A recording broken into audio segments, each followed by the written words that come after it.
Okay, so I want to show you what it looks like from my end as I'm running a meeting, because this is something I can't show you while we're on a Zoom meeting together. So here's my Zoom screen.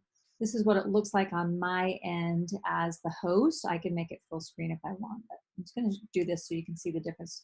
You can see my desktop back there. You see all these different icons at the bottom of the screen. I'm going to show you how to use each one of them. You'll notice that it says it's recording. Up here it says recording. It has a pause and a square button that just means stop.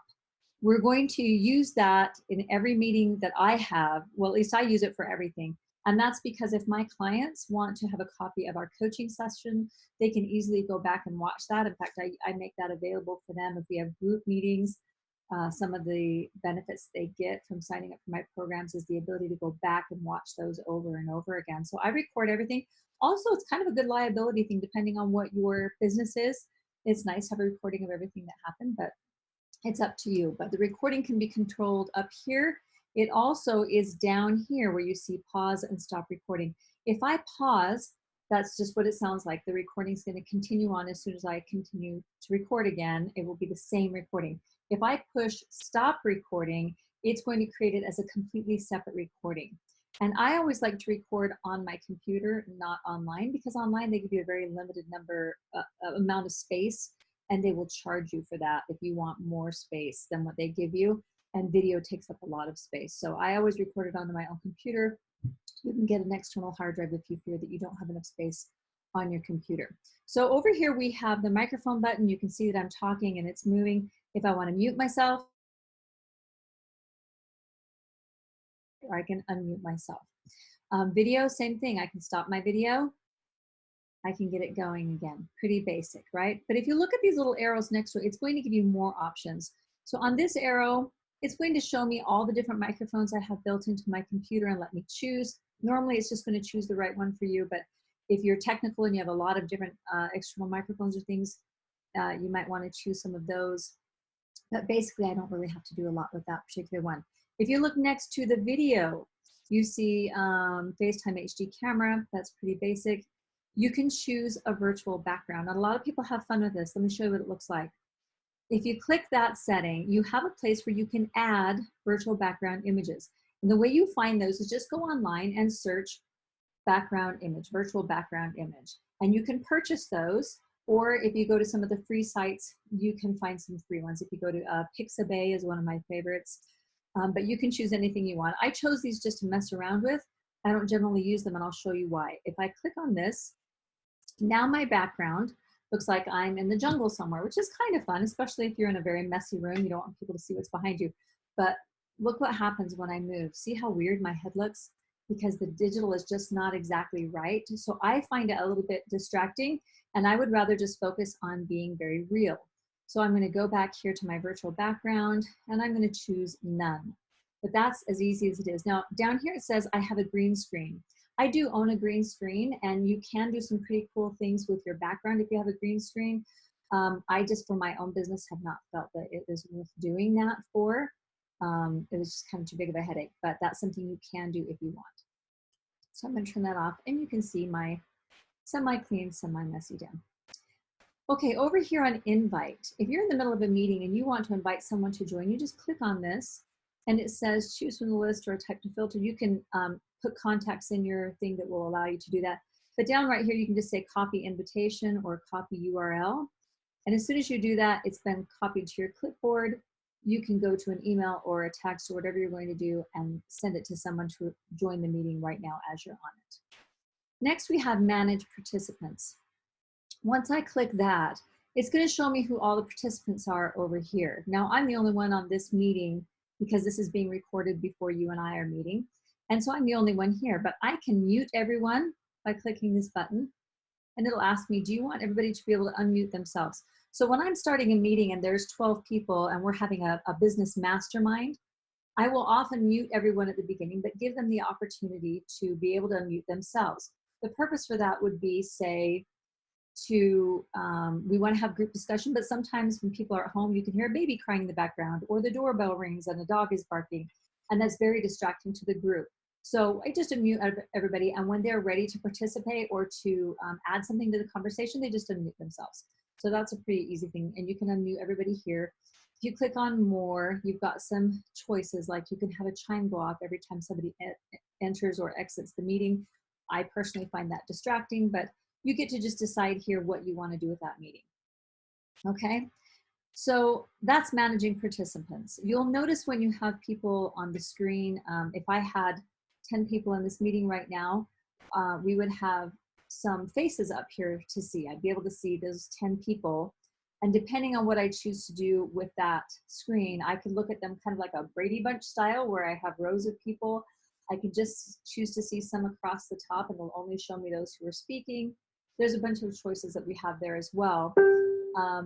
But since it's just me, I'm not gonna be able to do that. And when I see those pictures, I can go in and individually mute people and control their video and their audio if I need to.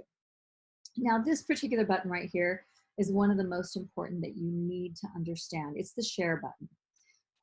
And you're gonna wanna share PowerPoints or notes or documents. So for example, if I'm giving a proposal to a company and they want me to come in and do a presentation, I will come up with my proposal and we will go over it online together so that they have a chance to see it with my explanation rather than just seeing it in an email or somewhere where I can't explain what something means. So share is very important. When you click share, you're gonna get this screen, okay? This screen gives you several options. It's saying, now I have another external monitor attached to this computer. So it's saying, do you wanna share this desktop or this desktop? Then it's also saying, would you like to have a whiteboard that you can draw on? Okay, would you like to be able to draw on some of your things? So right here, if I click that, it's going to give me a whiteboard. And now I can type things if I want. I can draw things. Oops, if I draw, I have to choose what I'm going to draw with. Okay, I can do a stamp. I can say, oh my gosh, I just love what you did. I can spotlight something by adding an arrow or a highlight. I can erase, thank goodness, because that's a terrible drawing. I can format, I can undo and redo. I can clear, and it's going to ask me, you know, do you want to clear all drawings? Because I can actually allow all of you to draw on this as well from your own computer, or just my own drawings, or just the viewer's drawings. Okay, so there's a way that you can allow many people to draw on the board. And then of course you can save this. So if you have a group collaborating and putting things together, you can save what you come up with and have that to share with them later. For these purposes, I'm going to clear all the drawings and I'm going to get out of this. Okay. If I want to share again, and let's say I'm going to share my desktop. Okay. So now I'm sharing my desktop. You can see everything here. If I click on, let's see, oh, right here. Okay, it's kind of hard to see with all the black going on. I'll move it over so you can see it. Right here, you can see there's now an annotate option. That means I can turn my whole computer into a whiteboard, but instead of having a whiteboard in the background, I can draw on what I'm seeing. So if I have a document open, I could be circling something on it, or I could be, you know, starring or doing something like that. You see the choices are down here now. So let's say I really like what somebody just did, and I'm going to choose, you know, a check mark, you know, and I put a check mark next to it. So there's a lot of things I can do that way on whatever I'm working on. So if you're sharing a document, then you know that you can draw right on that document. That comes in very, very handy. Okay, now up here we have, while I'm sharing, I can pause my share. I can manage my participants from here. I can stop and mute video, annotate, and then there's more. I can still invite people from here. I can hide the video panel. There's just, you know, a few things I can do. I can even enable the chat feature. So as you can see, when you're sharing, there's a lot of interesting things to do. I'm going to go ahead and stop sharing there. And the last thing I'll show you on the share is that there's an advanced file where I can share just a portion of my screen. If I choose this one, now it's going to ask me, well, what part of your screen do you want to share? Oops, drag it here. Okay, so let's say I want to show all those files, or I want to show a particular piece of a document that I have open. you know, you can see my desktop is kind of messy. I've got a bunch of things sitting out on it. Maybe I don't want them to see all of that. I just want them to see a certain portion. So I can drag this around, and that's what the other people are going to be able to see. And then the last thing on share, you can share content from an external camera, and you can also share your computer sound only. That's not something I found very useful for me, but it may be something you run into that you like. The last thing is sharing files. This is something I do all the time. Oftentimes I'll just have the file open on my desktop so I can show it from there, but you can actually open a file that you have in your Drive or on your Dropbox and open it from here, okay? So that's pretty basic. After sharing, you see you've got advanced sharing options you can look at. That will give you some of the options for the whiteboard, things like that. Multiple participants can share simultaneously. I have it checked so that only one person can share at a time because that's kind of what meets my needs. Then you have your chat button over here. Notice that if I click chat, I now have the ability to let everyone talk to each other while I'm presenting. So if I'm giving a webinar and people want to ask questions, they can do it right here. You know, I have a question, oops. And usually I'll have an assistant monitoring those questions as they come up so that I'm aware of what they are. You know, I'm focused over here and not really watching that. And so people can discuss things, or if they don't understand something, they can say, hey, what did she mean by this? And somebody else in the group can even answer that question if they know it, or my assistant can say to me, hey, somebody has a question about this. So the chat feature can be really helpful for having people not interrupt the meeting, but still be able to say what they need to say. And then again, we have our pause and our stop recording. And over here is where you end the meeting. As soon as I click that, it's going to say, do you want to leave the meeting or do you want to end it for everybody? I just choose that and then it's over. It'll stop my recording.